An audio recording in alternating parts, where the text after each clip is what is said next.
I don't know who the Proud Boys are. I mean, you'll have to give me a definition because I really don't know who they are. I can only say they have to stand down, let law enforcement do their work. Law enforcement will do the work more and more. As people see how bad this radical liberal Democrat movement is and how weak, the law enforcement's going to come back stronger and stronger. But again, I don't know who Proud Boys are, but whoever they are, they have to stand down, let law enforcement do their work. Mr. President, you misspeak when you said stand by. That's my first question. Just stand by. Look, law enforcement will do their work. They're going to stand down. They have to stand down. Everybody. They have to stand, whatever group you're talking about, let law enforcement do the work. Now, Antifa is a real problem because the problem is on the left. I want law and order to be a very important part. It's a very important part of my campaign. And when I say that, what I'm talking about is law enforcement the police have to take care. And they should stop defunding the police like they've done in New York, like they've done in New York. I just told you. But you denounced them. I've always denounced any form of any of that you have to denounce. But I also, Joe Biden has to say something about Antifa. It's not a philosophy. Even when he had a chance to go back and fix his massive error from the debate, still the best that Donald Trump could come up with in terms of condemning white supremacists is to tell the far-right hate group, the Proud Boys, to stand down. And this came in the aftermath of him saying the exact same thing at the first presidential debate on Tuesday night. Sure, Are you I'm prepared willing to do specifically that, but do it? Well, I would say almost everything I see is from the left wing, not from the right wing. So what are you saying? I'm willing to do anything. I want to see peace. Then do it, sir. Say it. Do it. Say it. Do you want to call them? What do you want to call them? Give me a name. Give me a white name. Supremacists and who would you like me to condemn? White supremacists and right Proud Boys.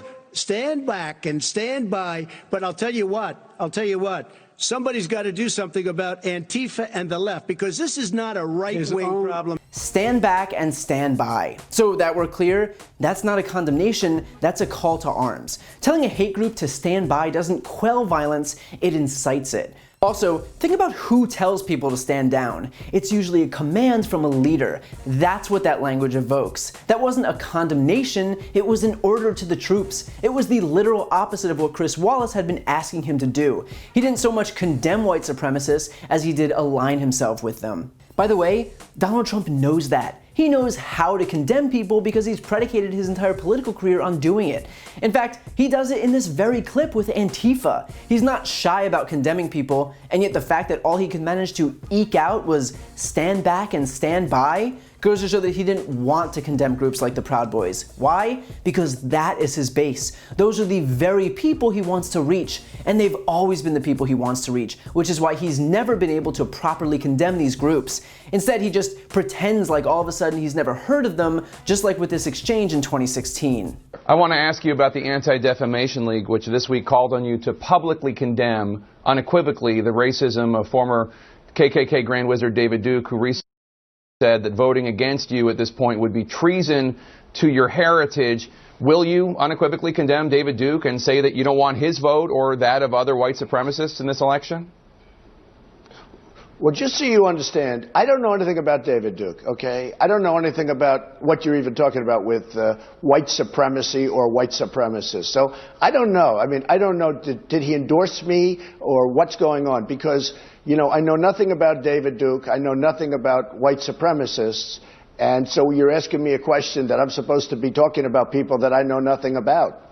But I guess the question from the Anti-Defamation League is, even if you don't know about their endorsement, there are these groups and individuals endorsing you. Would you just say unequivocally you condemn them and you don't want their support? Well, I have to look at the group. I mean, I don't know what group you're talking about. You wouldn't want me to condemn a group that I know nothing about. I'd have to look. If you would send me a list of the groups, I will do research on them, and certainly I would disavow if I thought there was something wrong. But you may have groups in there that are totally fine, and it would be very unfair. So give me a list of the groups, and I'll let you know. Okay. I mean, I'm just talking about David Duke and the Ku Klux Klan here, but... I don't know. Honestly, I don't know David Duke. I don't believe I've ever met him. I'm pretty sure I didn't meet him, and I just don't know anything about him. Somehow, Donald Trump, who has the self-proclaimed biggest brain of anyone to ever step foot in the White House, who considers himself an expert on everything from public health to meteorology and everything in between, somehow he doesn't even know who David Duke or the KKK or the Proud Boys even are. Funny how he's only ignorant when it benefits him politically. The fact is that Trump wants to play both sides of the coin here. He wants to pretend that his entire campaign is based on law and order, and yet when it comes time to actually condemn a far-right hate group, he won't. If he actually cared about law and order, the political affiliation of a hate group wouldn't matter, because a hate group is a hate group. In actuality, the only reason that Trump goes off about law and order isn't because he cares about it, it's because he thinks it's an effective campaign strategy. It's just words to him. It's empty branding. Bear in mind, you pretty much preclude yourself from being the law and order candidate when you've been impeached for extorting a foreign country for dirt on your opponent and orchestrating a large-scale cover-up to protect yourself, when you've committed campaign finance violations, when your entire inner circle has been indicted, when you're under investigation for tax fraud. So not only wasn't Trump the law and order candidate before, but you don't get to cozy up to a violent hate group and then still pretend that that label applies to you. The simple fact is that while Trump wants you to think that he's strong, he's too weak to stand up to a group of losers dressing up and playing soldier on the streets of American cities. He couldn't stand up to these racist losers in 2016, and he can't stand up to them now. And the reason for that is that he is one of them. While you're here, please subscribe to my podcast, No Lie with Brian Tyler Cohen, where I take a deeper dive into the week's biggest stories and interview major players in the world of politics, like Kamala Harris, Adam Schiff, Katie Porter, Nancy Pelosi, Cory Booker, Eric Swalwell, and many more. Again, that's No Lie with Brian Tyler Cohen, available anywhere you listen to podcasts.